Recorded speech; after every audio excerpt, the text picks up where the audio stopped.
क्या आपने कभी अपनी मृत्यु की कल्पना की है? एक क्षण में जब देह और आत्मा के बीच की डोर टूटने लगती है और सांस रुक रुक कर चल रही है। आपके आसपास आपके प्रियजन खड़े हैं, पर उस व्यक्ति की दृष्टि कहीं दूर अनंत में टिकी है। तो यही वह क्षण है जब गरुड़ पुराण मृत्यु के रहस्यों को प्रकट करता है।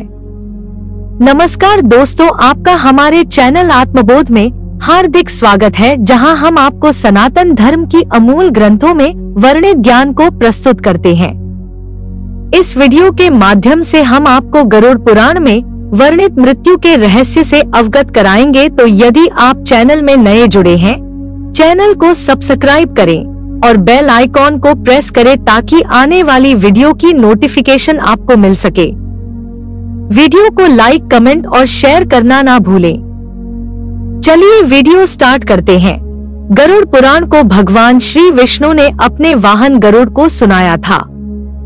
यह ग्रंथ न केवल मृत्यु के बाद की यात्रा को बताता है, बल्कि जीवात्मा के प्रस्थान यानी प्राण के निकलने की अद्भुत प्रक्रिया का भी गहरा वर्णन करता है। प्रथम अध्याय में श्रीहरि विष्णु यमलोक, पाप पुण्य के फल और प्राण त्याग की स्थिति का रहस्य उजागर करते हैं। मृत्यु का क्षण, प्राण की गति।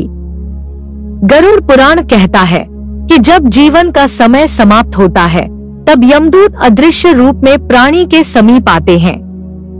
शरीर धीरे धीरे पंच महाभूत में पृथ्वी, जल, अग्नि, वायु और आकाश की ओर लौटने लगता है।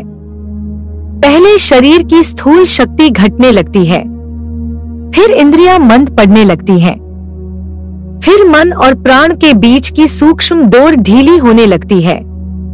पुराण के अनुसार प्राण वायु हृदय के कमल में स्थित होता है। मृत्यु के समय यह सूक्ष्म शरीर के साथ सहस्रार चक्र की ओर बढ़ता जाता है, यदि जीव ने सत्कर्म किए हों, तथा पापी जीव का प्राण निचले केंद्रों से बाहर निकलता है, जिससे उसे वेदना और भय अधिक होता है।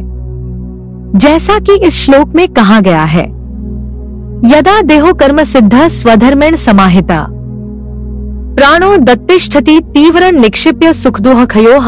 भावार्थ, जब शरीर अपने धर्म, कर्तव्य और कर्मों द्वारा संतुलित हो जाता है, तब प्राण तीव्र गति से सुख दुख की कल्पनाओं से परे निर्गत होने को तत्पर होता है। फिर आगे कहा गया, प्राणो यद्वासो भुवोति निष्ठात् सुस्माश्रया नयतः सा समासाद्य यमदूता वन्यन्ति च।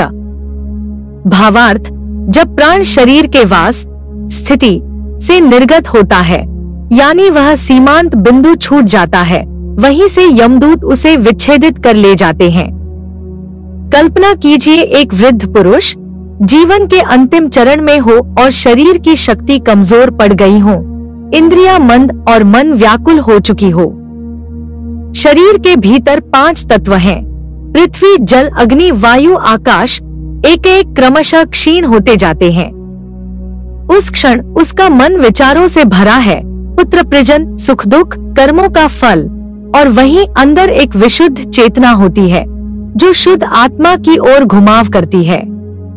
गरुड़ पुराण बताता है, तदा प्राणो हृदि स्थितो निस्सृत्य ध्रुवमेव तत् ब्रह्मरंध्रन प्रत्युद्यामी जीवों में लोके मम। उसी समय प्राण जो हृदयस्थ है, वह स्थिर अवस्था से निकलकर ब्रह्मरंध्र, सर ऊपरी केंद्र की ओर उठने लगता है और आत्मा कहती है, हे प्रभु, मैं इस लोक से अब निकल जाऊं।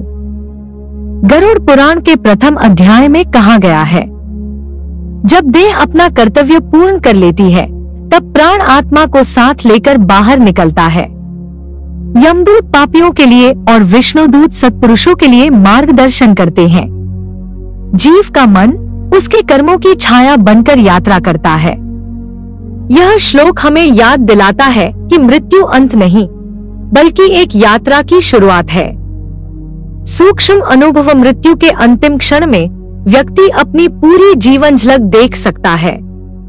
स्मृतियां तेजी से घूमती हैं। यही कारण है कि कई लोग कहते हैं कि अंतिम सांस में जीवन की पूरी कहानी सामने आती है। प्राण बाहर निकलने से ठीक पहले एक गहन प्रकाश का अनुभव भी हो सकता है। सत्कर्मी को यह अनुभव शांति देता है, जबकि दुष्कर्मी को अंधकार और भय। गहरी सीख। गरुड़ पुराण यह स्पष्ट करता है कि मृत्यु का भय केवल तब है जब हम अपने कर्मों से बंधे हों, हमने पाप कर्म अधिक किए हो। शुभ कर्म प्राण को ऊपर ब्रह्मरंध्र से निकलने का मार्ग देते हैं और अशुभ कर्म प्राण को निचले मार्गों से बाहर ले जाते हैं, जिससे आत्मा भारी और पीड़ित होती है। जीवन का संदेश। इस कथा का सार यही है कि मृत्यु कोई अंत नहीं, बल्कि आत्मा का अगले अध्याय की ओर बढ़ना मात्र है। आत्मा अजन्मे है, बस शरीर अपने कर्मों के अनुसार नए जन्म लेता है। जैसे हम अपने कपड़े बदलते हैं, पुराने उतार के नए कपड़े पहनते हैं, बिल्कुल उसी प्रकार मृत्यु